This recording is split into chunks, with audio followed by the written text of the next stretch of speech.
पहले घी का जमाना था, क्योंकि हर घर में गैया है, 10-10 गैया होती थी। हम छोटे थे, हमारे घर में स्वयं 5-6 गैया थी। तो गौ माता की सेवा करने का अवसर तो बचपन से मिला है। तो भाई जब गाय की सेवा करोगे, आज मार्केट में आप लोग जो दूध खरीदते हैं वो दूध क्या है? उस दूध से क्रीम निकाल ली जाती है। जो घी है, मशीनें आती हैं, दूध डालो क्रीम अलग हो जाती है। वो क्रीम निकाल कर फिर वो बचा हुआ दूध आपको 50 और 55 और 60 रुपए लीटर दिया जाता है। वो दूध का तो अब कोई अर्थ रहा नहीं, क्योंकि उससे जो पौष्टिक तत्व थे, क्रीम निकाल ली गई, मक्खन निकाल लिया जाता है। इतनी एडवांस टेक्नोलॉजी आ गई है कि दूध से मक्खन निकल जाता है। अब फिर आप जो दूध पीते हैं वो दूध आप 4 गिलास पी लो, क्या फायदा है? क्योंकि क्रीम तो निकल गई, उसकी शक्ति तो निकल गई। और आप अपने बच्चों को जो दूध पिलाते हैं वो भी बाजार का पिलाते हैं। बहुत कम स्टोर ऐसे होंगे जहां शुद्ध दूध मिलता होगा, जिसकी क्रीम ना निकाली जाए। और क्रीम सहित दूध लोगे तो फिर दुकानदार कहता है ये दूध महंगा है। सामान्य दूध 60 रुपए 50 रुपए का है, तो वो 80 और 90 रुपए का है। तो भैया इतना खर्चा करने की जरूरत नहीं है, एक गैया रख लो बस। एक गौ माता रख लो, 2 गौ माता रख लो, सेवा भी करोगे, स्वास्थ्य भी अच्छा रहेगा, शुद्ध गौ माता का दूध मिलेगा, मक्खन मिलेगा, घी मिलेगा, सब कुछ मिलेगा। तो गौ सेवा मत छोड़िए। गौ सेवा, दूध पीने वाला, दही खाने वाला, घी पीने वाले को ये जो बीमारी चल रही है कोरोना जैसी, बाल भी बांका नहीं कर सकती। जो शुद्ध दूध और शुद्ध घी खाता, क्या बिगाड़ेगी उसका?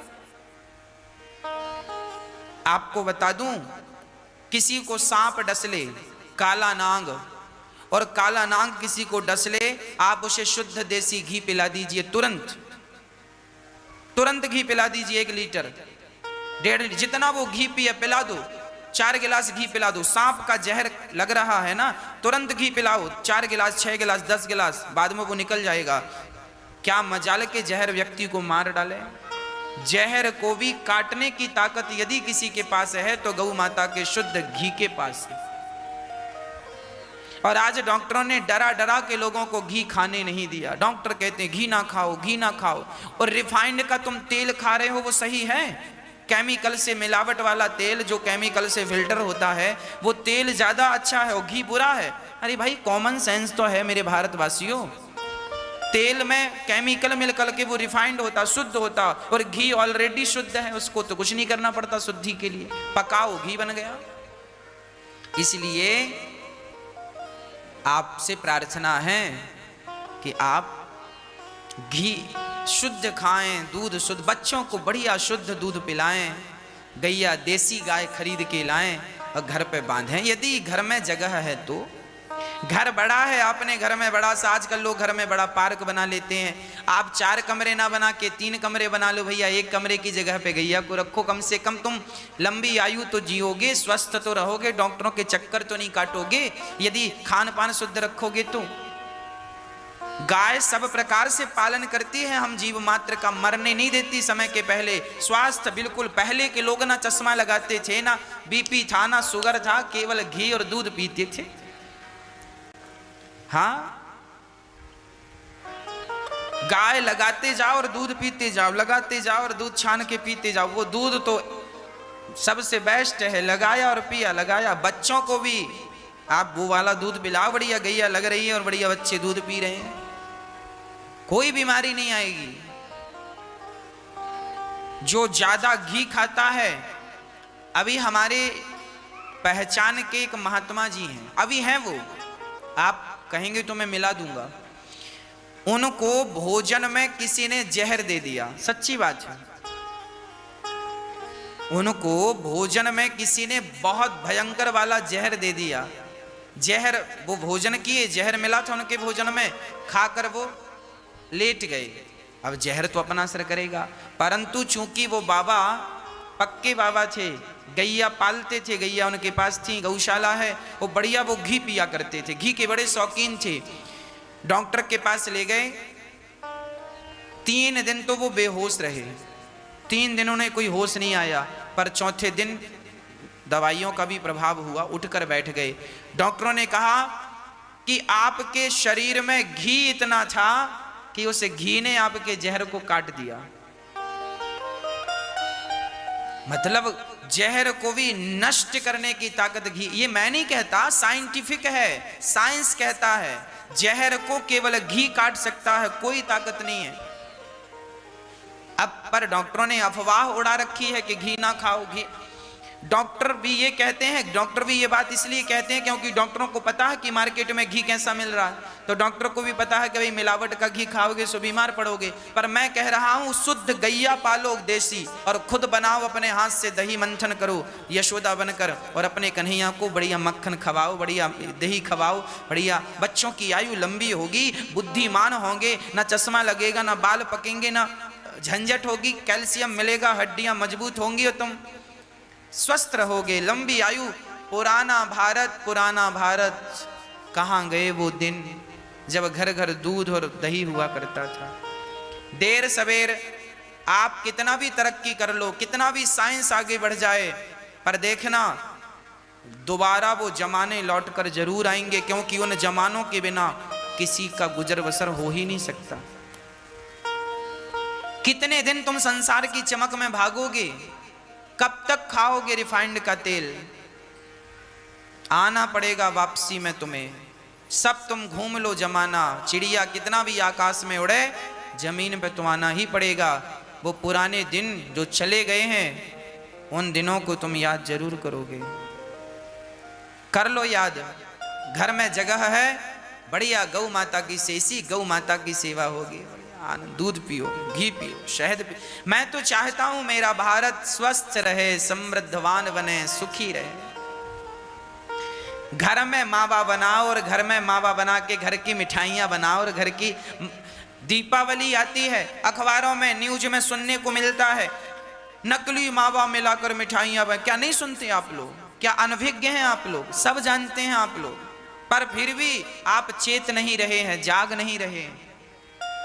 गैया का बढ़िया मावा औंटिए, और बढ़िया मावा औंट कर माँ अपने हाथ से मिठाई बनाकर बच्चों को दे, दादी अपने हाथ से बनाई मिठाई बनाकर। वो घर की मिठाई तो घर की है साहब, घर की शुद्ध चीज है, शुद्धता है। जान है सो जहान है, इसलिए शुद्ध शुद्ध शुद्ध। मेरी विनती है आप सभी गौ माता को मां समझें और उसे पालें पालें। इसी से हम सब भारतवासियों का कल्याण है। गौ माता का जब देखो आप गैया पालेंगे तो आपके घर में बछिया भी होगी। उस बछिया का, उस गौ माता का मूत्र पीने से, गौ मूत्र, गौ अर्क पीने से क्या होता है? कोई बीमारी परेशान नहीं करती। गौ मूत्र ही सारी प्रकार की दवाई से हैवी है, ताकतवर है। इसलिए भगवान ने गोवर्धन उठाया, गोवर्धन अर्थात वृक्षों की रक्षा की। भगवान ने हमें ये प्रेरणा दी कि आप सभी से प्रार्थना है कि आप सभी बड़े प्रेम से, बड़े भाव से आप लोग क्या करें? वृक्ष लगाएं। वृक्ष एसी सब लगवा लेते हैं, आप अपने घर के चारों तरफ यदि वृक्ष लगवा लो, सुनो ध्यान से, आप अपना घर बनवाते हो ना, उस घर को बनवाने में घर के चारों तरफ 4-4 फीट जगह छोड़ दो। उससे क्या होगा? जब घर की परिक्रमा लग जाएगी तो घर में वास्तु दोष नहीं होगा। सबसे बढ़िया वो घर माना जाता है वास्तु के हिसाब से जिस घर की पूरी परिक्रमा लगाई जा सके। घर के चारों तरफ भले 2-2 फीट जगह हो, 4-4 फीट जगह हो, पर जगह होने से घर का वास्तु दोष मिट जाता है। घर में शुद्ध प्रकाश आता है। अब बाजू वाले ने अपनी दीवार खड़ी कर ली, आपने वो कमरा वहाँ है तो वो तो अंधकारमय है, बिजली जलाओ तो प्रकाश है। अरे खुद का वेंटिलेशन हो, खुद का प्रकाश हो, और चारों तरफ जगह है तो आप चारों तरफ बढ़िया 3-3, 4-4 फीट की दूरी पे वृक्ष लगा दीजिए। अशोक के वृक्ष लगाइए, नीम का वृक्ष लगा दीजिए, और भी वास्तु के हिसाब से जो बढ़िया वृक्ष हैं वो लगा दीजिए। घर में कीमती वृक्ष होना चाहिए। जिस घर में कीमती, सबसे कीमती वृक्ष कौन सा है? सबसे कीमती वृक्ष, आज भारत में सबसे महंगी लकड़ी किसकी है? सबसे महंगी लकड़ी है सागौन की, सागौन की लकड़ी सबसे महंगी है। और शीशम, सागौन दरवाजे बनते हैं, सोफे बनते हैं, वो लकड़ी सबसे महंगी है। शीशम सागौन से भी ज्यादा महंगी लकड़ी, हम तो हमारे यहाँ सागौन बोलते हैं, सागौन बोलते हैं। अब आपके यहाँ उसे क्या बोलते हैं? क्या बोलते हैं? दरवाजे सोफे सब बनते हैं, उसके बड़ा महंगा होता है ना। उससे भी महंगी लकड़ी होती है शीशम की। शीशम सबसे महंगी लकड़ी भारत में यदि है तो आज वर्तमान में शीशम है ना। ऐसा मेरा नॉलेज है, हो सकता है मेरा नॉलेज कुछ कम हो, है ना। हो सकता है मैं जिस वृक्ष की बात कर रहा हूं उसको आपके शहर में उस वृक्ष को दूसरा नाम दिया गया हो, है ना, ये कंफ्यूजन हो सकता है।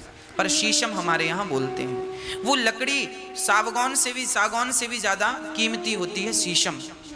और वास्तु कहता है कि जिस घर में सबसे कीमती लकड़ी होती है, घर में सबसे कीमती वृक्ष होता है, उस घर में रहने वाला व्यक्ति भी सबसे कीमती हो जाता है ना।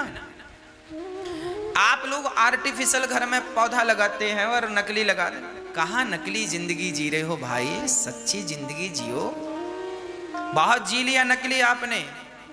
आप अपने घर में शीशम, वास्तु के अनुसार बोल रहा हूं मैं, महंगी कीमती बेश कीमती लकड़ी आपके घर में बेश कीमती वृक्ष होना चाहिए, है शीशम, सागौन।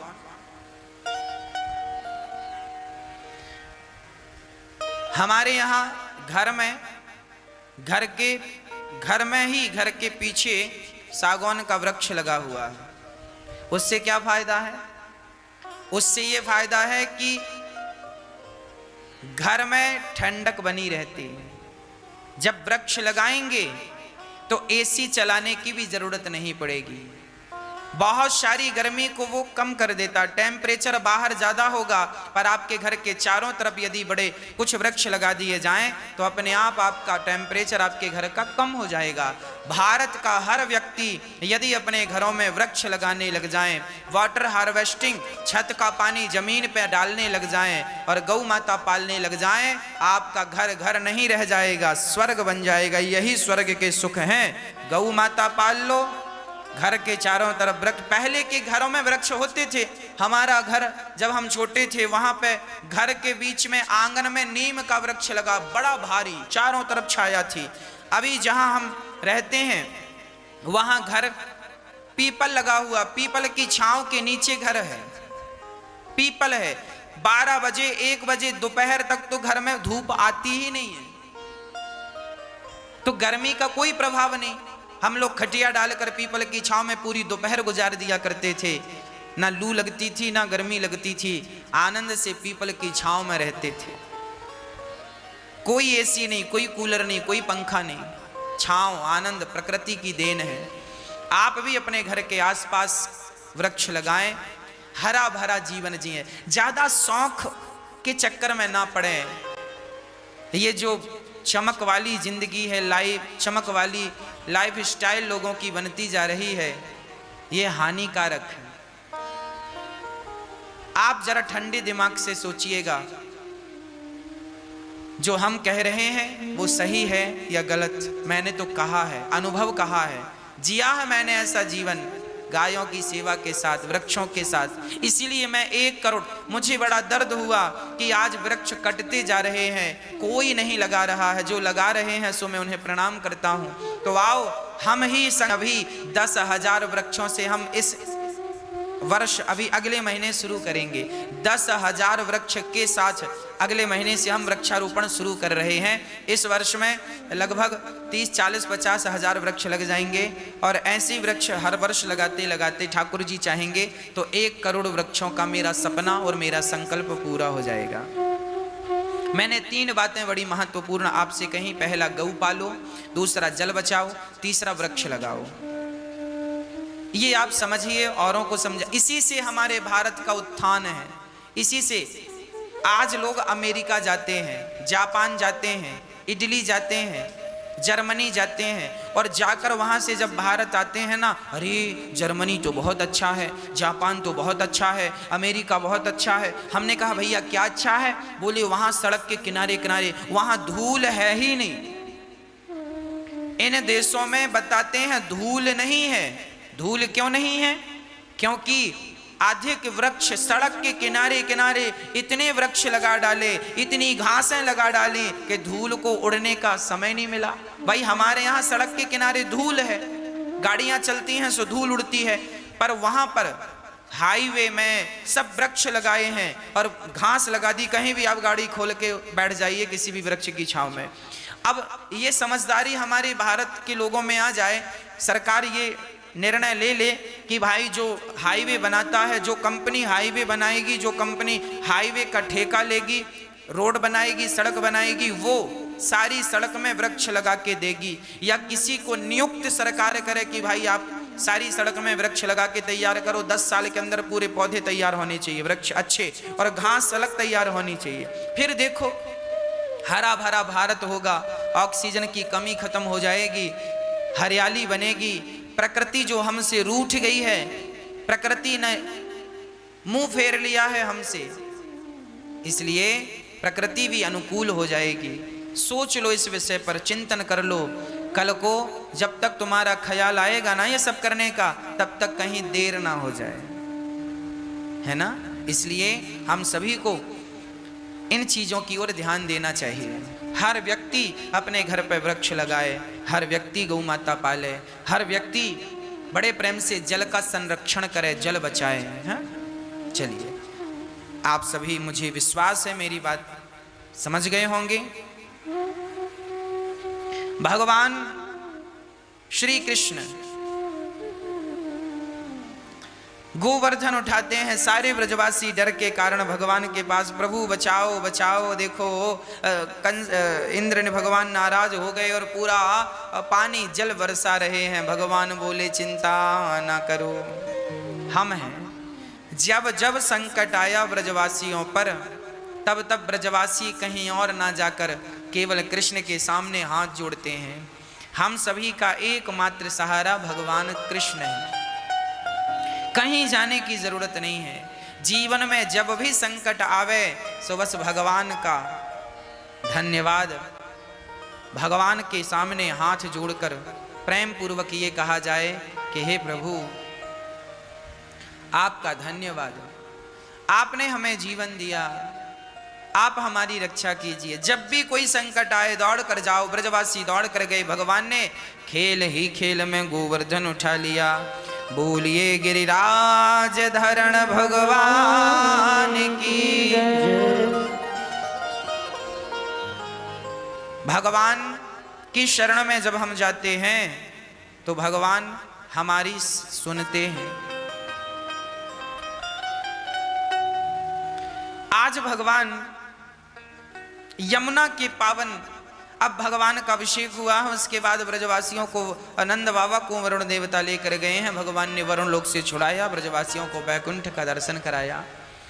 और ब्रजवासियों ने कहा प्रभु हमें वैकुंठ नहीं, हमें तो वृंदावन चाहिए। वैकुंठ से अच्छा ये वृंदावन है, वृंदावन से अच्छा कुछ नहीं।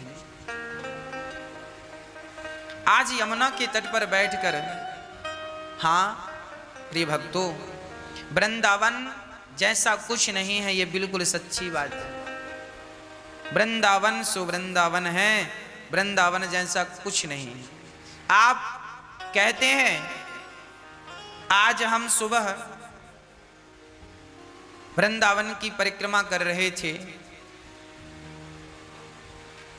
हम रोज ही वृंदावन की परिक्रमा करते हैं, नित्य परिक्रमा करने का संकल्प है, रोज परिक्रमा करते हैं वृंदावन की। अरे ये शरीर जितने दिन वृंदावन है उतने दिन वृंदावन की परिक्रमा कर ली जाए, उतने दिन यमुना जी का दर्शन कर लिया जाए। यही तो वृंदावन में रहने की सार्थकता है, नहीं तो फिर वृंदावन रहने का अर्थ क्या हुआ। वृंदावन अद्भुत, वृंदावन जैसा कुछ नहीं है। आज हम परिक्रमा लगाते हुए कह रहे थे मित्रों से, देखो जब हम सुबह गए 4:30 बजे, सुबह 4:30 बजे परिक्रमा में जब हम निकले तो हमने देखा मंदिरों में पूजा चल रही थी। परिक्रमा मार्ग में कुछ लोग परिक्रमा लगा रहे थे, भगवान का नाम जप रहे थे। हमने देखो ये वृंदावन है, क्या ऐसा दृश्य किसी शहर में मिलेगा? क्या 4:30 बजे किसी मंदिर में घंटी और भगवान का नाम सुनने को मिलेगा?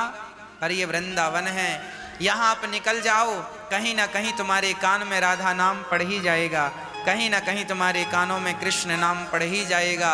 ये वृंदावन की धरती सबसे पावन धरती है। कुछ लोग कहते हैं अमेरिका अच्छा है, कुछ लोग कहते हैं जापान और पेरिस अच्छा है। मैंने कहा तुमने वृंदावन देखा नहीं है। जिस दिन वृंदावन देख लोगे तो अमेरिका और पेरिस और जापान तो यहाँ की धूल है, यहाँ की धूल है, यहाँ की धूल है। यहाँ तो यहाँ की जो रज है वो रज भी सबसे श्रेष्ठ है। ब्रज रज उड़ मस्तक पड़े तो मुक्ति मुक्त है जाए।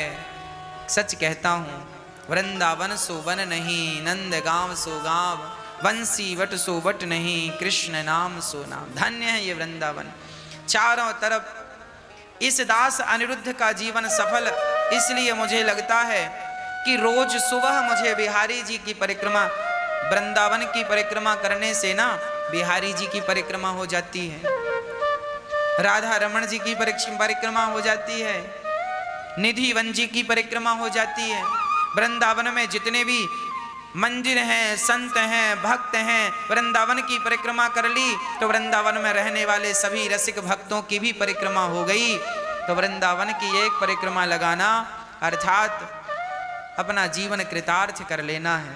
प्रिय भक्तों, आप अभी लॉकडाउन में घर में है ना, कोई बात नहीं, आप घर पे ही रहिए, पर मानसिक रूप से मन से बिहारी जी के चरणों में पड़े रहो, मन से वृंदावन में पड़े रहो। आपने कभी कभी वृंदावन आकर यदि आपने बिहारी जी का दर्शन किया है तो उन लम्हों को याद करो, उस वक्त को याद करो जो बिहारी जी के सामने आपने वो वक्त गुजारा है। घर में घर में बैठे बैठे, लेटे लेटे वो पल याद करो जो बिहारी जी के दर्शन करते हुए आपने वो पल, जो वृंदावन की परिक्रमा आपने कभी लगाई हो तो परिक्रमा लगाते हुए उस पल को याद करो कि आपने कैसे परिक्रमा लगाए। वो सारे अपने अच्छे दिन याद करो। जीवन में जब अच्छा समय आए तो उसका यही सदुपयोग है। भक्तों, सुबह सुबह रोज यहाँ भगवान का नाम है, कृष्ण की खुशबू है, राधा नाम की खुशबू है। आहा, ये वृंदावन जैसा कुछ नहीं है। सुंदर, क्या बताऊं, मेरे पास शब्द नहीं है इसकी व्याख्या करने के लिए। वृंदावन में एक भक्त रहा करते थे, उनका नाम था माधव दास। माधव दास जी नाम के एक भक्त रहा करते थे। जानते हो वो खाया क्या करते थे? संत लोग जहां बैठकर खाते थे तो संतों के खाने के बाद जो बच जाता था संतों की पत्तलों में, तो माधव दास जी सभी संतों की पत्तल उठाते थे। देखिए, और पत्तल उठाकर एक थाली रखते थे, अपनी थाली, और वो पत्तल में जो भी दाना संतों के खाने के बाद बच जाता था, कोई संत तो पूरी पत्तल साफ कर लेते थे, पर किसी संत के पत्तल में थोड़ी सी रोटी का टुकड़ा बच गया, तो किसी में थोड़ी सी साग का टुकड़ा, तो किसी में थोड़ा सा चावल बच गया, तो ये सारा प्रसाद वो रख लेते थे। और वो प्रसाद रखकर किसी ने कहा, बाबा जी आप ये संतों का जूठा क्यों खाते हैं? देखो, माधव दास जी ने कहा ये संतों का जूठा नहीं है, ये संतों का प्रसाद है। अच्छा, जूठा नहीं खाना चाहिए। जैसे हमने दूध पिया और पी करके हमने आधी गिलास दूध पी करके आपसे ये कह दिया कि आप पी लो, तो वो जूठा दूध हो गया। पर हमने भोजन किया, गुरुजी ने भोजन किया और भोजन करके गुरुजी उठ गए। उनकी थाली पर जो बच गया वो झूठा नहीं है, वो गुरुजनों के खाने से, संत ब्राह्मणों के खाने से वो प्रसाद बन गया। झूठा वो है जो जानकर हम आपको खिलाएं, झूठा। झूठा ना कभी खाना चाहिए ना कभी खिलाना चाहिए। शास्त्र कहते हैं झूठा खाने वाले को और झूठा खिलाने वाले को दोनों को कुत्ता की योनि प्राप्त होती है। इन लोगों को कुत्ता बनना पड़ता है। तो ना अपना झूठा किसी को खिलाओ, ना तो किसी का झूठा खाओ।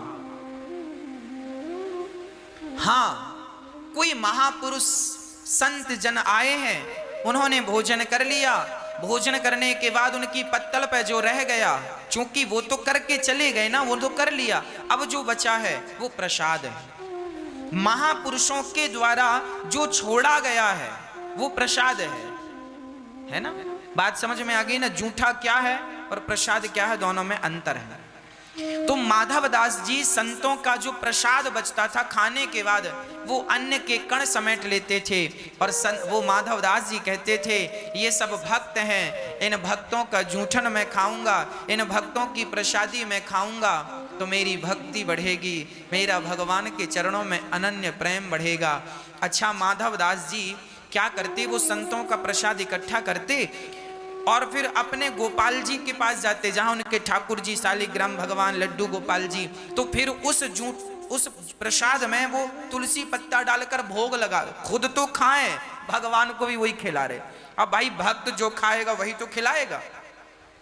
अब भगवान को भी संतों का प्रसाद, वो बच्चा पत्तल का वो भोग लगा रहे हैं। खाओ, आओ, भोग लगाओ। बड़े प्रेम से भोग लगा रहे हैं।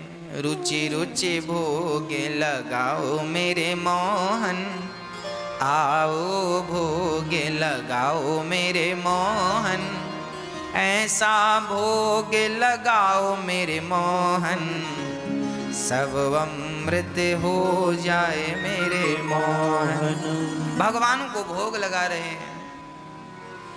जब भगवान को भोग लगाकर प्रसाद पाते, उनका नियम था यही करते, रोज संतों का प्रसाद लाते, भगवान को भोग लगाकर फिर खाते, फिर आनंद से भगवान की माला जपते।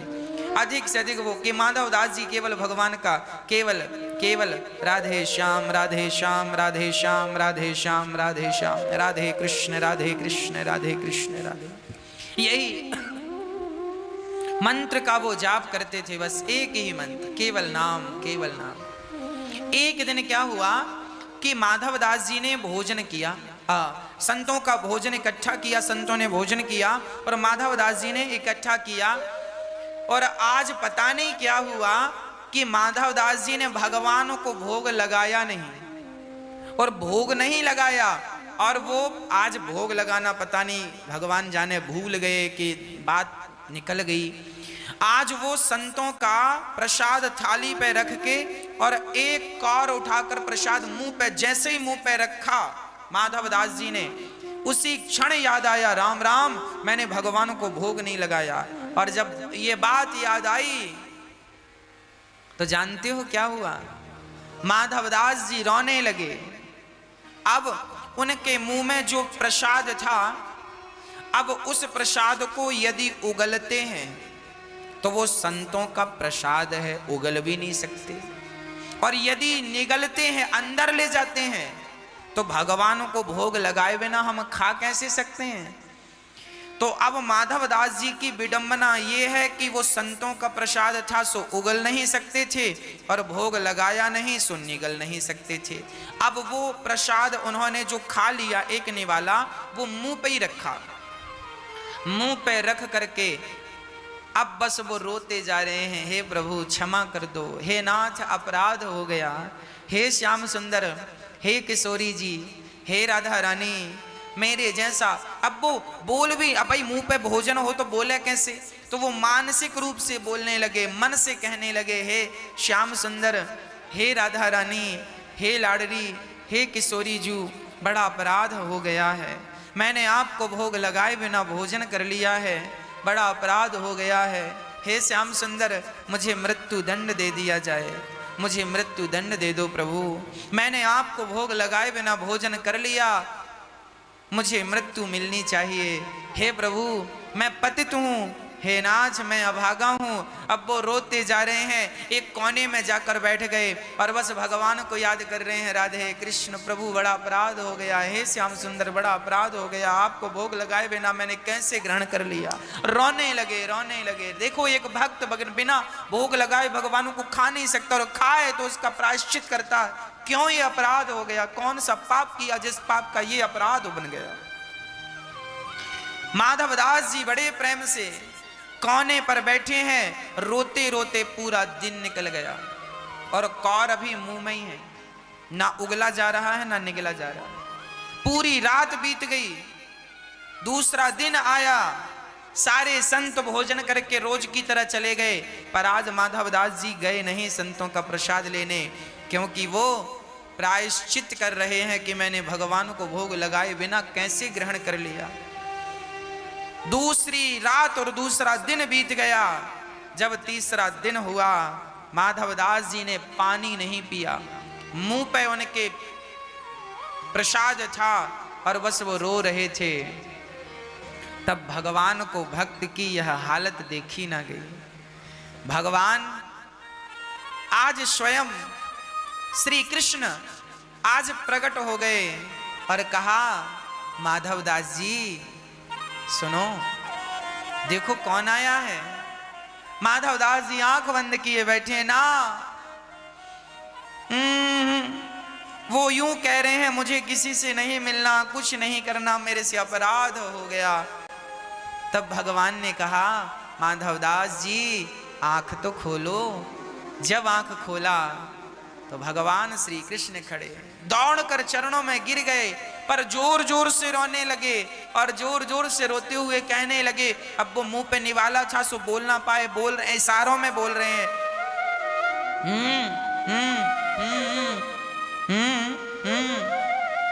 भगवान बोले, माधवदास क्या कहना चाह रहे हो। माधवदास जी ये कह रहे थे कि प्रभु आप तो आ गए, लगता है हमारी किशोरी जी, हमारी जगत जननी, हमारी माँ, लगता है श्री राधा रानी नाराज हो गई क्योंकि हमने अपनी माँ को भोजन कराए बिना भोजन कर लिया। भगवान समझ गए, तुरंत भगवान ने राधा रानी का आवाहन किया, राधा आओ। और जब श्री राधा रानी आई, श्याम सुंदर आए, माधवदास जी को उठाया, कहा बेटा जो तुम्हारे मुंह में है वो हमने ग्रहण कर लिया, भोग लग गया, अब तुम खाओ। हम तो तुम्हारे भीतर ही बैठे हैं, जब तुम खाओगे ना तब तो हम खाएंगे।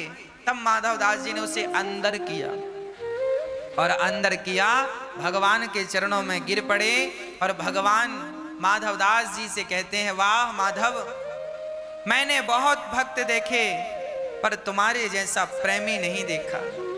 इतनी सी गलती की तुमने अपने आप को इतनी बड़ी सजा दी। माधवदास जी ने कहा, प्रभु गलती हुई है तो दंड तो मिलना चाहिए। मैंने आज पहली बार ऐसा हुआ कि मैंने आपको भोजन नहीं कराया प्रभु, बस इसका ही दंड मैं अपने आप को दे रहा था। चरणों में बार बार गिर के भगवान कृष्ण श्री राधा रानी के चरणों को चूमते हुए श्री माधवदास जी कृतार्थ हो गए, धन्य धन्य हो गए। प्रिय भक्तों, आपसे केवल इतनी प्रार्थना है, आप भी ये नियम बनाइए कि बिना भगवान को भोग लगाए हम भोजन नहीं करेंगे। आप ईश्वर के जितने करीब जाएंगे, आप ये समझ लीजिए कि ईश्वर भी आपके उतने करीब आएंगे। आप उनके लिए बढ़िए, वो आपके लिए बढ़ेंगे। आप उनकी तरफ जाओ तो सही, वो आपकी तरफ आने को तैयार है। आज भगवान यमुना के पुलिन तट पर खड़े होकर भगवान पिता रात्रि शरदोत्फुल्ल मल्लिका वीक्षरन्तुं मनश्चक्रे योग मायामुपाश्रितः।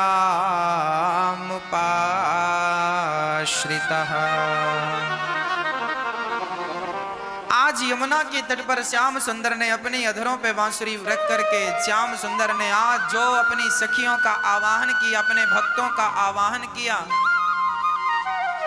भगवान अपने भक्तों को पुकार रहे हैं, आओ निशम्य गीतम तदनंग वर्धनम ब्रजश्रियः कृष्ण गृहीत मानसा। सारी सखियों को भगवान ने बुलाया। काम कर रही थी गोपियां, अपने अपने काम में मस्त थीं, पर श्याम सुंदर की बांसुरी सुनकर एक सखी आंखों में काजल लगा रही थी कि बांसुरी की ध्वनि सुनाई पड़ी, आंखों का काजल लगाना भूल गई। एक सखी अपने वस्त्र बदल रही थी कि बांसुरी सुनाई पड़ी तो वस्त्रों को बदलना भूल गई। और एक सखी बड़े प्रेम से अपने घर में भोजन बना रही थी कि बंसी सुनाई पड़ी तो भोजन बनाना भूल गई। सब जहां की तहां दौड़ पड़ी कृष्ण की ओर। एक सखी दुहंतु विययुः काश्चित् गाय दोह रही थी। बांसुरी सुनाई पड़ी, गाय को दूध वहीं छोड़ा, गाय बर्तन वहीं छोड़ा, गाय को वहीं, और दौड़ पड़ी श्री कृष्ण से मिलने के। भगवान तब तक नहीं मिलेंगे जब तक हमारे अंदर उन्हें पाने की उत्कंठा नहीं होगी। यदि उन्हें पाने की उत्कंठा हो गई तो भगवान निश्चित मिलेंगे, निश्चित मिलेंगे भगवान। भक्तों, आप अपने जीवन में भगवान को प्राप्त करना चाहते हैं तो एक ही शर्त है। क्या? भगवान को पाना चाहते हैं तो उनके लिए तड़पना सीख लीजिए, उनके लिए रोना सीख लीजिए। जैसे मछली पानी के बिना मर जाती है, उसी तरह भक्त भगवान के बिना वैसे ही तड़पे, उनकी याद में, उनको पाने के लिए जैसे एक मछली तड़पती है। वो तड़प हमारे अंदर नहीं है, इसलिए भक्त और भगवान की दूरी है। वो तड़प आ जाएगी तो ये दूरियां समाप्त हो जाएंगी। प्रिय भक्तों, आज सारी गोपियां अपना, एक सखी बच्चे को दूध पिला रही थी, स्तनपान करा रही थी कि बांसुरी सुनाई पड़ी, छोड़ दिया अपने बच्चे को और कृष्ण से मिलने के लिए दौड़ पड़ी। कृष्ण कृष्ण कृष्ण, मेरे प्यारे कृष्ण। कितना प्रेम था भगवान के प्रति, गोपियों का इतना समर्पण था, इतना प्रेम था कि काम का कोई स्थान नहीं था। हम लोग काम को बड़ा महत्व देते हैं। काम कर ले फिर भगवान से मिल लेंगे, काम कर ले फिर कथा सुन लेंगे, काम कर ले फिर वृंदावन चले जाएंगे। काम काम काम, जब तलक रहेगी जिंदगी फुर्सत ना होगी काम से। कुछ वक्त ऐसा निकालो कि प्रेम कर लो राम से, श्याम से। भगवान के लिए समय होता नहीं है, बस निकालना पड़ता है। प्रिय भक्तों,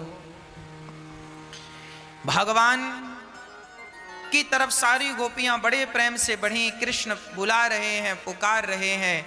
और जब गोपियां आईं तो भगवान ने गोपियों से कहा, स्वागतम वो महाभाग प्रियम किम करवाणि वः ब्रजस्य नामयं कश्चित् ब्रूता गमन कारणम। आओ सखियों, स्वागत है, स्वागत, आओ, हम आपका स्वागत करते हैं। सारी गोपियां आई, भगवान ने सबका स्वागत किया। स्वागतम वो महाभागः प्रियम किं करवाणि वः ब्रजस्यानामयं कश्चित् ब्रूता गमन कारणम।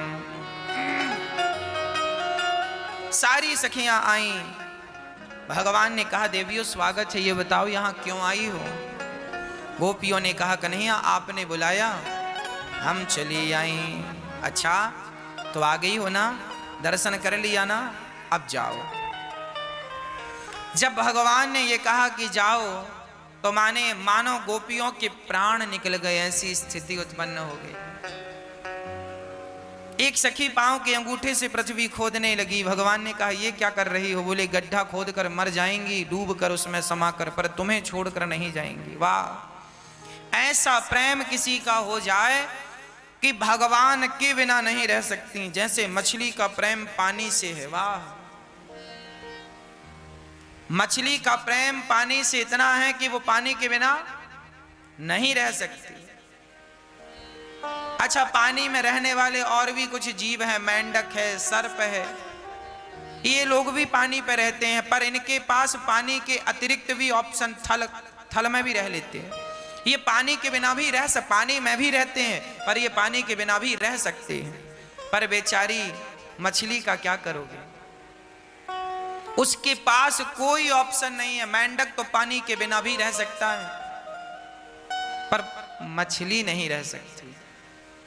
जो लोग आज मेंढक की तरह जीवन जी रहे हैं, जो भगवान के बिना रह लेते हैं, वो मेंढक है। और जो भगवान के बिना नहीं रह पाते, वो मछलियां हैं। तो आप वो मछली बनो।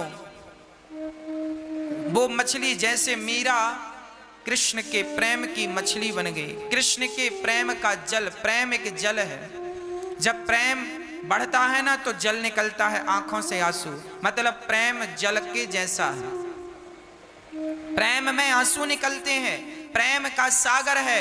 उस प्रेम के सागर की तुम मछली बन जाओ। जब तक मछली नहीं बनोगी या बनोगे, तब तक भगवत प्राप्ति संभव नहीं है। मीराबाई तड़पती थी कृष्ण से मिलने के लिए। दर्द की मारी वन वन डोलूं, वैद्य मिले नहीं कोई। मीरा कहती है किसे अपना दर्द बताऊं, किसे अपनी पीड़ा दिखाऊं। जैसे माता अनुसुईया किसी की पूजा नहीं, केवल पति की आज्ञा का पालन, पति के चरणों में प्रेम। अरे संसार की हर स्त्री अपने पति से प्रेम करने लग जाए, और हर स्त्री अपने पति की सेवा करने लग जाए, और हर पति राम बन जाए, हर पति अपनी पत्नी से प्रेम करे और अपने पत्नी के साथ प्रेम से रहे, तो बताओ हमारा जीवन स्वर्ग हो जाएगा, आनंदमय हो जाएगा कि नहीं? आज लोग परेशान क्यों हैं? आज लोग परेशान इसलिए हैं, कहीं कोई स्त्री किसी दूसरे पुरुष के कारण परेशान है, कहीं कोई पुरुष किसी स्त्री के कारण परेशान है। इसलिए मैं आपसे हमेशा कहा करता हूं, आपकी पत्नी इस दुनिया की सबसे अच्छी स्त्री है और आपका पति इस दुनिया का सबसे अच्छा पुरुष है। इसलिए अपने पति और अपनी पत्नी में सदा प्रसन्न रहा करो। छोटी मोटी गलतियां सबसे होती हैं, छोटी मोटी बातों पे आप परेशान ना हुआ करो। बड़े प्यार से छोटी छोटी बातों को निपटा दो, सारी बातें समाप्त कर दो। पति ही जप है, पति ही तप है, पति ही है करता। पति ही जप है, पति ही तप, और कुछ नहीं। पति है तो सब बढ़िया, और पति नहीं रहेगा ना तो क्या होगा? बिन पति, पति ही जप है, पति ही तप है, पति ही है करतार। पति से ही पत इस तन की है, पति बिन विपत्ति हजार। पति नहीं होगा तो हजार विपत्तियां होंगी। पति है तो स्त्री के सिर पर कोई विपत्ति नहीं है। पति है और पति नहीं तो हजार विपत्तियां हैं। पति होता है ना, तब तक बेटा भी बात मानता है, बेटा भी सुनता है। पिता का एक भय होता है, डर होता है, और पिता ना रहे, पति के जाने के बाद स्त्रियों के जो, माताओं के जो बेटे होते हैं ना, बहुत सारे बच्चे तो हमेशा माँ की सेवा करते हैं, पर कुछ बच्चे ऐसे होते हैं जो सोचते हैं अब तो पिताजी रहे नहीं, सारी संपत्ति आ गई, अब माँ को कोई पूछता तक नहीं। तो पति जब तक है माँ, तब तक तुम बढ़िया हो। पति नहीं है, विपत्ति हजार होंगी। इसलिए जब तक पति है उसका सम्मान किया जाए, और हम तो यही प्रार्थना करते हैं। कि सदा सुहागिन रहें आप, आपका वर, आपका पति गंगा यमुना की तरह अमर रहे। एक पति व्रत रहे जगत में, सब व्रत है बेकार। बिन पति व्रत के नारी का तो जीवन है बेकार। सूना पति बिना संसार। स्त्री का एक ही व्रत है, एक पतिव्रता। जैसे माता सीता पतिव्रता थी, रावण जैसे लोग सीता माता को मिले, रावण बोला मैं लंका में बिठाऊंगा। अच्छा, राम जी ने सीता माता को लंका कैसे पहुंचा दिया? क्या राम की मर्जी के बिना पत्ता हिलता है? रावण की क्या ताकत कि जगत की माता को, सीता को उठाकर ले जाए? वो परमात्मा की पत्नी है, उन्हें कोई कैसे उठा सकता है? गलती किसकी है? एक बार सीता माता ने राम जी से कहा, राम जी हमें सोने का मृग चाहिए। राम जी आज पहली बार सीता माता के मुख से ये सुन रहे हैं कि आज पहली बार सीता ने राम के सिवा भी किसी की इच्छा की। आज तक सीता माँ ने राम के सिवा किसी से प्रेम नहीं किया। आज पहली बार सीता माँ मृग को देखकर कहती है मुझे ये मृग चाहिए, सोने। राम जी ने कहा मृग क्यों चाहिए? बोले सोने का है। राम जी समझ गए कि 14 साल हो रहे हैं, सीता ने बहुत दिनों से सोना देखा नहीं है, और स्त्रियों का मन सबसे ज्यादा सोना। स्त्रियां सोना देख लें तो उनका तो मन नाचने लगता है, सोना सोना सोना। सीता माता ने सोने का मृग देखा तो राम से कहा मृग ला कर दो। राम जी ने कहा क्या तुम्हें मृग की चाहत है तो कोई दूसरा भी मृग ला कर दे दूं? बोले ना, दूसरा नहीं, मुझे ये सोने वाला चाहिए। राम जी समझ गए कि सीता के अंदर सोने की इच्छा है, सोने को पाने की चाहत है। तो राम ने कहा सीता सोने का मृग क्या लेती हो, हम तुम्हें सोने की लंका में बिठाल देते हैं, जाओ। रावण आया, राम की प्लानिंग, रावण आया और सीता को लेके गया। माँ जी सोना देखना, आओ लंका। रावण कोई गलत भाव से सीता का हरण नहीं किया, राम जी की इच्छा के बिना पत्ता नहीं हिलता। तो मुझे तो लगता है कि रावण भी आया तो राम जी की इच्छा से ही आया, क्योंकि उनकी मर्जी के बिना तो पत्ता। अच्छा, रावण आया क्यों? क्योंकि सीता माँ की इच्छा है सोना। तो माता जी इतना सा मृग सोने का क्या देखती हो, चलो पूरी लंका। हेलीकॉप्टर में बिठाया रावण, जहाज है ना, और खुला हेलीकॉप्टर, पुष्पक विमान, वहां बिठाकर और सीता जी माता जी से कहता है रावण चलो अब लंका। लंका ले गया, पूरी लंका घुमाया, देखो ये सोने की लंका। एक सोने के मृग में मन लगाने से सीता माता की क्या हालत हुई, कितना कष्ट उठाना पड़ा। जब स्त्री अपने पति के सिवा भी कुछ और चाहती है, उसी दिन से उसकी उल्टी गिनतियां चालू हो जाती हैं, उसके जीवन में दुख चालू हो जाते हैं। इसलिए कभी अपने पति के सिवा आप कोई चीज ना चाहिए, कोई वस्तु ना चाहिए। सोना चांदी हीरा मोती से इतना प्रेम ना कीजिए, अधिक से अधिक प्रेम अपने पति से कीजिए। पति ही परमेश्वर है, पति को इस भाव से प्रेम कीजिए कि ये पति भगवान है, परमेश्वर है। एक पति व्रत रहे जगत में, सब व्रत है बेकार। बिन पति व्रत के नारी का तो जीवन है बेकार। सोना पति बिना संसार। पति के बिना सब सूना है। इसलिए एक पतिव्रता, जैसे माता अनुसुईया पतिव्रता है, हर नारी पतिव्रता हो, अपने पति के सिवा स्वप्न में भी किसी पराये पुरुष का चिंतन ना हो। माता सीता जी लंका में रही, रावण ने बहुत नाना प्रकार से लोभ दिया, हमारी रानी बन जाओ। सीता माँ ने कहा हम जंगल में रह लेंगी, जंगल में रहकर मर जाएंगी, पर अपने पति के सिवा किसी पराये पुरुष को देखना भी पसंद नहीं करेंगी। ये भारत की नारी का चरित्र है। देखिए जरा, ऐसा चरित्र हर स्त्री का होना चाहिए। हर स्त्री पतिव्रता हो। सोचो, हर स्त्री पतिव्रता हो जाए और हर पुरुष पत्नीव्रता हो जाए तो बताओ फिर ये जो देश में चल रहा है उल्टे सीधे काम, किसी को कोई देख रहा है, किसी को कोई, अपने आप ये सब समाप्त हो जाएगा कि नहीं। इसलिए कहते हैं प्रजा को धार्मिक होना चाहिए। जिस राजा की प्रजा धार्मिक होती है, अरे भाई ये विचार किसके अंदर आएंगे? जो व्यक्ति धार्मिक होगा वही तो पराई स्त्री को मां, बहन और बेटी मानेगा। धार्मिक नहीं होगा तो वो गंदी निगाहों से तो देखेगा। राम जी के पास भी एक स्त्री चलकर आई, नाम था सूपनखा, पर राम जी ने सूपनखा को नहीं देखा, मां कहकर बुलाया, तुम मां हो।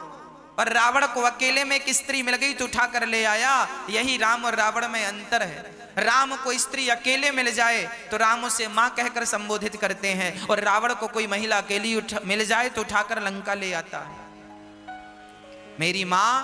इसलिए प्रजा को कैसा होना चाहिए? बेटी को, बेटे को, पत्नी को, पति को, हमको, आपको, सबको धार्मिक होना चाहिए। जब हम धार्मिक होंगे, मेरे सामने 1 लाख रुपए या 1 करोड़ रुपए पड़े हों, मैं तो ना देखूं उसे पलटकर। क्यों ना देखूं? क्योंकि मुझे पता है पराई संपत्ति हमारे लिए माटी है, हमारी मेहनत की कमाई 1 रुपए हमारे लिए लाखों के बराबर है।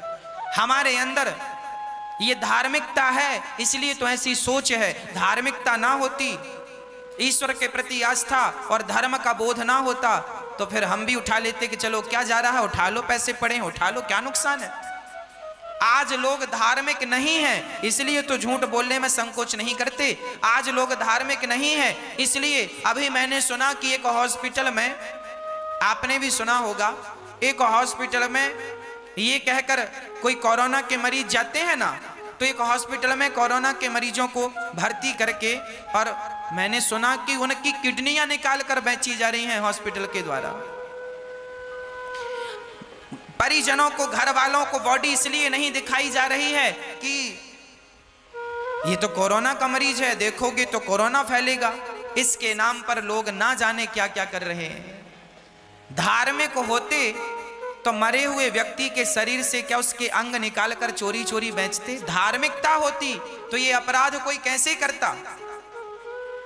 आज व्यक्ति पढ़ लिख गया है, क्योंकि अनपढ़ आदमी तो किडनियां निकाल नहीं सकता ना, पढ़ा लिखा ही निकालेगा। तो आप पढ़ लिख गए हैं, पर धार्मिकता आपके अंदर नहीं आई, आप धार्मिक नहीं हुए। इसलिए कहता हूं सबके पीछे धर्म जुड़ना जरूरी है। सब धार्मिक हों। जब सब धार्मिक होंगे तो पाप, भ्रष्टाचार सब खत्म, अन्याय सब खत्म हो जाएगा। लोग झूठ बोलना पाप समझने लगेंगे। कब? जब आपके अंदर धर्म प्रवेश कर जाएगा। अभी धर्म प्रवेश नहीं है तो फिर कुछ भी कर रहे हैं लोग, जो मन में आया कर लिया, डर ही नहीं। लोग कहते हैं हम ब्रह्मा को नहीं डरते, लोग कहते हैं हम तो ब्रह्मा को नहीं डरते। जब इन्हें डर ही नहीं है तो इनको पाप करने से फिर रोकेगा कौन? रोकने वाला डर ही तो है। और डर कब होगा? जब आपको धर्म का ज्ञान होगा। धर्म का ज्ञान होगा, धार्मिक होंगे आप, तो आपको पता चल जाएगा कि क्या सही है और क्या गलत है, क्या न्याय है और क्या अन्याय है। जज आपको क्या जजमेंट देंगे? धार्मिक हो जाएंगे तो आप खुद जज बन जाएंगे। आप खुद गलत नहीं करेंगे क्योंकि आपको पता है। प्रिय भक्तों, स्त्री धार्मिक हो, पुरुष धार्मिक हो, बेटी बेटा सब धार्मिक हो। मैं तो ये चाहता हूं गलत करने की वृत्ति किसी की ना हो, गलत कामों में प्रवृत्ति कोई ना हो, गलत कामों में कोई उलझे नहीं। पति ही ब्रह्मा, पति ही विष्णु, पति नरवदाधार। जिस नारी ने कंधा पाया उसकी नैया पार सुना, पति बिना संसार।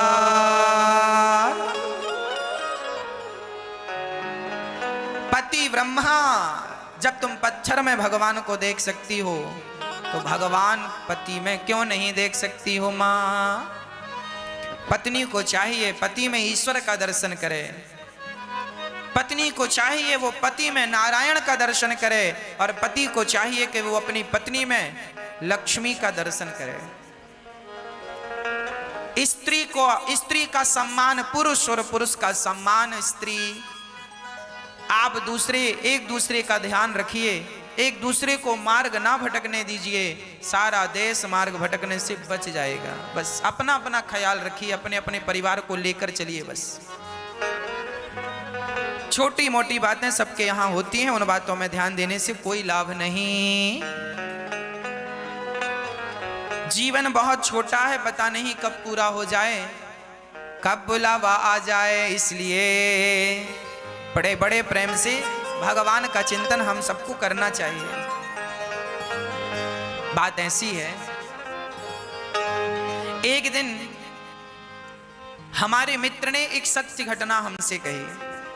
उन्होंने कहा कि एक दिन हम अखबार पढ़ रहे थे और अखबार में लिखा था कि हमारी मृत्यु हो गई। हमें लगा अखबार में मृत्यु की घटना, ये तो गलत है।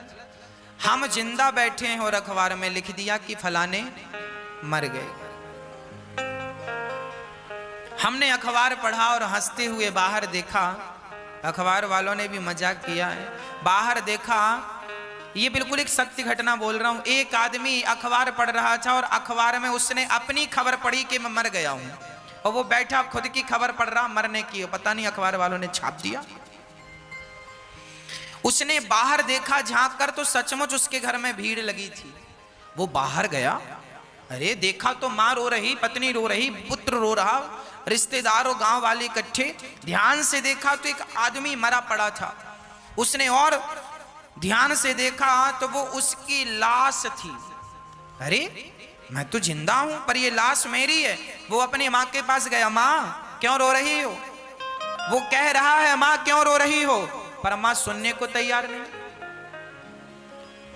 वो मां के कंधे पे हाथ रखे, उसका हाथ इस पार आ जाए। पत्नी के पास गया, क्यों रो रही हो? पत्नी सुनने को तैयार नहीं। कोई सुनता ही नहीं। वो सबको देख रहा था पर शायद उसे कोई देख नहीं पा रहा था। सच्ची बात यही थी कि वो सच्ची में मर गया था।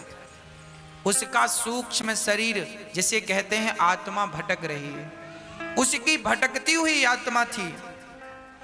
जब हम मरते हैं तो हमारे मरने के बाद हमारा शरीर तो यहीं रह जाता है, हमारी आत्मा निकलती है, सूक्ष्म शरीर में प्रवेश करती है। वो सूक्ष्म शरीर होता है, हम सबको देख सकते हैं पर हमें कोई नहीं देख सकता। वो सबको चुप करा रहा है, मां मत रो, मैं तो हूं। अब वो समझ गया कि मैं सचमुच मर गया हूं और मेरी आत्मा भटक रही। वो पत्नी के पास गया, मां के पास गया, पिता के पास गया, पर कोई लाभ ना हो सका। वो बस मां, पिता, पत्नी को रोता हुआ देखे तो उसका कलेजा फट रहा था। पत्नी का रोना उसे देखा नहीं जा रहा था, बच्चों का रोना देखा नहीं जा रहा था। वो भगवान से हाथ उठाकर बोला, विधाता मैंने कोई पुण्य किया हो तो मुझे 1 मिनट की मोहलत दे दो, 1 मिनट का मुझे वक्त दे दो, टाइम दे दो। मैं इस 1 मिनट में अपनी पत्नी से कुछ कहना चाहता हूं, अपने मां से कुछ कहना चाहता हूं, अपने बच्चों से कुछ कहना चाहता हूं, अपने पिता से कुछ कहना चाहता हूं। देखिए वो आदमी गिड़गिड़ा रहा, विधाता मुझे 1 मिनट की जिंदगी दे दे। तब भगवान ने आवाज लगाई, यमराज आए, क्यों रोता है? यमराज जी हमें 1 मिनट का वक्त दे दीजिए। अरे 1 मिनट का? तुझे दिया तो था, 70 साल की आयु हो गई तेरी, 70 वर्ष हो गए तेरी जिंदगी को, अब 1 मिनट का क्या करेगा? बोले मैं अपनी पत्नी से कुछ कहना चाहता हूं। अच्छा 70 सालों में क्यों नहीं कहा? तब जिंदगी की कीमत पता नहीं थी, आज मरा तो पता चला जिंदगी की कीमत क्या है।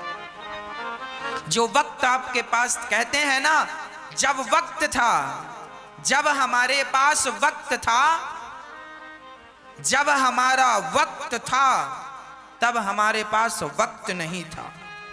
समझिएगा, इस बात को समझने के लिए जोर लगाना पड़ेगा आपको। जब हमारा वक्त था तब हमारे पास वक्त नहीं था, अब हमारे पास वक्त ही वक्त है पर हमारा वक्त नहीं।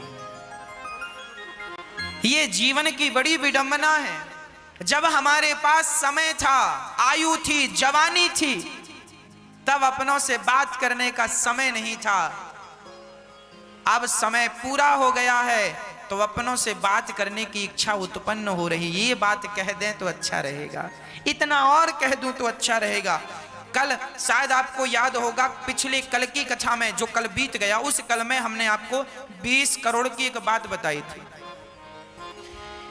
20 करोड़ रुपए की एक बात याद रखिएगा, कल बताई थी। चूंकि 20 करोड़ की है इसलिए मैं फिर दोहरा दूं, आप भूल ना जाएं। इसलिए आप अपनी पत्नी से जब बात किया करो ना, अपने पति से जब बात किया करो ना, तो अंदर ये भाव से बात किया करो कि ये हमारी आखिरी बात है। पता नहीं कौन सा मिलना आखिरी मिलना हो जाए और कौन सी बात आखिरी बात हो जाए। आप किसी पड़ोसी से मिला करो, अपने दोस्तों यारों से मिला करो, प्रेमियों से मिला करो, भक्तों से मिला करो, गुरुजनों से मिला करो, तो ऐसी बात किया करो ये सोचकर कि ये हमारी और तुम्हारी आखिरी मुलाकात है। आखिर सुनूं, अभी तो बात कर लूं, अभी तो जिंदगी मेरे पास है। कहने का अर्थ है हम कल की सोच के कारण, कल के बारे में सोचने से हम आज दुखी हो जाते हैं। अरे कल जो होगा हम कल ही देखेंगे, आज तो प्रसन्न रह लो, आज जी लो, आज आनंद से रह लो, प्रेम से रह लो। बस हम यही निवेदन करते हैं, कल की चिंता नहीं, आज में मस्त रहना सीखो। जो आज में मस्त रहता है वो जीवन के हर पड़ाव में अपने आप को प्रसन्न रखता है और प्रसन्न रहता है। कल किसने देखा है? लोग कल की बड़ी चिंताएं करते, कल क्या हो, अरे सब बढ़िया, आप बड़े प्रेम से भगवान पर विश्वास रखो और खुश रहो, नेगेटिव मत सोचो, पॉजिटिव सोचो। कल किसने देखा है? कल किसने देखा? आज हम खोए क्यों? आज को मत खोइए, जो कल होगा सो कल देखेंगे। कल किसने देखा है? आज हम खोए क्यों? अरे जिन घड़ियों में हंस सकते हैं उन घड़ियों में रोए क्यों? जिन घड़ियों में हम हंस सकते थे, हम हंसकर उन घड़ियों को व्यतीत कर सकते थे, उन घड़ियों में रोने बैठ गए। क्या आपके रोने से आपका दर्द कम हो जाएगा? क्या रोने से आपका काम बन जाएगा? जिन घड़ियों में हंस सकते हो उन घड़ियों में रोए क्यों? गाए जा मस्ती के तराने, ठंडी आहें भरना क्या? अरे मौत आएगी तो मर भी लेंगे, मौत से पहले मरना क्या? मौत आएगी तो मर लेंगे, पर मौत के पहले घुट घुट के मरना क्या? हाँ, मुकद्दर का लिखा मिटता नहीं आंसू बहाने से। सुनिएगा, मुकद्दर का लिखा मिटता नहीं आंसू बहाने से। अरे जो होनी है वो होके रहेगी किसी भी बहाने से। जो होना है वो होके रहेगी, उसे आप और हम टाल नहीं सकते। इसलिए रोकर ना जिंदगी गुजारी जाए, हंसते हुए मुस्कुराते हुए जीवन में प्रेम के साथ जीवन यापन किया जाए, एक दूसरों को मुस्कान देते हुए जीवन आगे बढ़ाया जाए। सदा पॉजिटिव रहना चाहिए, नेगेटिविटी को प्रवेश मत दो। भगवान ने गोपियों से कहा, स्वागत है आपका, आओ हम क्या सेवा करें आपकी। भगवान ने गोपियों से कहा, अपने अपने परिवार को छोड़कर आई हो, ये तो तुमने ठीक नहीं किया ना, जाओ अपनों के बीच में रहो। प्रिय भक्तों,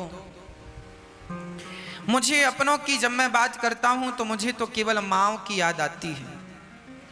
एक छोटा सा बालक था, सुनिएगा, एक छोटा सा बालक था, एक दुकान पर गया और बोला, भैया क्या भगवान मिलेंगे?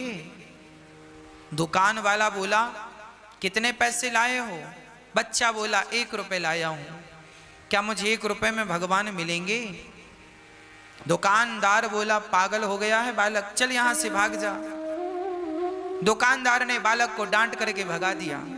बालक दूसरी दुकान पे गया, वहां जाकर बोला, भैया क्या हमें भगवान मिलेंगे? दुकानदार ने कहा यहाँ भगवान थोड़ी बिकता है, यहाँ तो आटा, दाल, नमक इत्यादि किराने का सामान बिकता है बेटा, जाओ। तीसरी दुकान में गया, भैया क्या भगवान मिलेंगे? उस दुकानदार ने भी कहा ना बेटा, भगवान थोड़ी बिकने की चीज थोड़ी है भगवान। चौथी दुकान में गया, पांचवी, छठी, सातवीं, आठवीं, नौवीं, 10वीं, 20 दुकान में गया, सब जगह यही उत्तर, ये कोई भगवान की दुकान थोड़ी है, भगवान थोड़ी यहां बिकते हैं, ये तो किराने की दुकान है। पर वो बालक इस विश्वास से जाता रहा कि कहीं तो भगवान मिलेंगे, कोई तो कहेगा कि हाँ यहां भगवान है।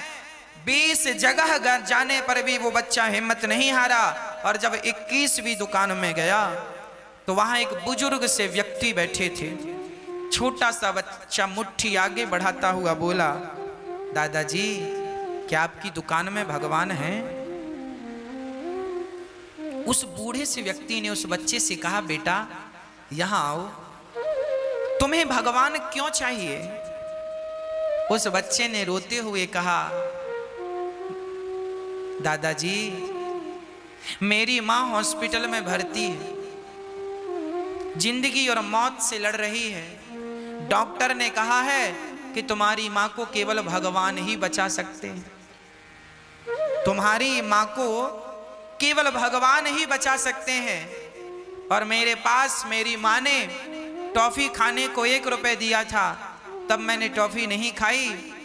डॉक्टर ने कहा है कि तेरी मां को बेटा केवल भगवान बचा सकते हैं, तो मैं 1 रुपए में भगवान को लेने, छोटा सा बालक था, नन्हा सा, वो क्या जाने कि भगवान क्या है, अभी जिंदगी नहीं देखी, केवल एक बेटा था उस माँ का, और वो माँ हॉस्पिटल में जिंदगी और मौत से लड़ रही थी, और बेटा दुकान दुकान घूम रहा था, भैया भगवान हो सो दे दो, क्योंकि डॉक्टर ने कहा है कि तुम्हारी माँ को केवल भगवान बचा सकता है।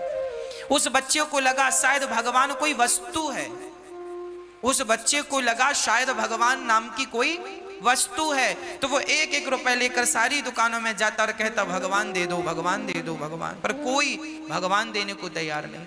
ये बुजुर्ग व्यक्ति उस नन्हे से बच्चे की भोली सी बातों को सुनकर रोने लगे, अपने आंसू पोंछते उस बच्चे को गले लगाते और बोले, बेटा सुनो, मेरी दुकान में भगवान है, और तुम्हारी मां की रक्षा करने भगवान आएंगे।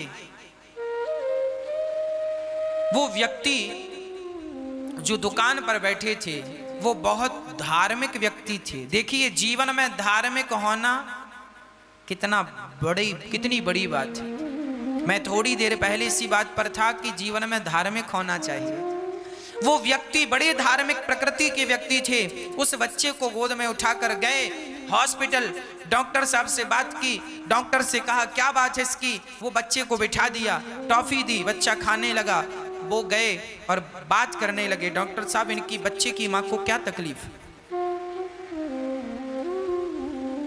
उस डॉक्टर ने कहा इस बच्चे की मां को ऑपरेशन की जरूरत है, यदि ऑपरेशन हो जाएगा तो इसकी मां बच जाएगी, पर कोई पैसा ना होने के कारण हमने ऑपरेशन नहीं किया। उस बूढ़े व्यक्ति ने कहा, डॉक्टर साहब मेरी भी कुछ जमीन जायदाद है, मेरा कोई नहीं है इस धरती पर, ना तो पत्नी है ना तो पुत्र है, अकेला हूं, मेरी सारी दौलत बिक जाए सो बेच दो, इस बच्चे की मां को बचा लो। डॉक्टर ने इलाज किया, जल्दी से ऑपरेशन थिएटर में ले गए और वो बच्चे की मां बिल्कुल स्वस्थ हो गई। जब स्वस्थ हुई तो डॉक्टरों ने बिल दिया, और जब बिल दिया तो मां चौंक गई, इतना पैसा मैं कहां से चुकाऊंगी। तभी एक चिट्ठी डॉक्टर ने दी, बोली एक सज्जन ने चिट्ठी दी है। वो बच्चा अपनी मां से मिलकर बहुत प्रसन्न हुआ, एक बेटे को उसकी मां से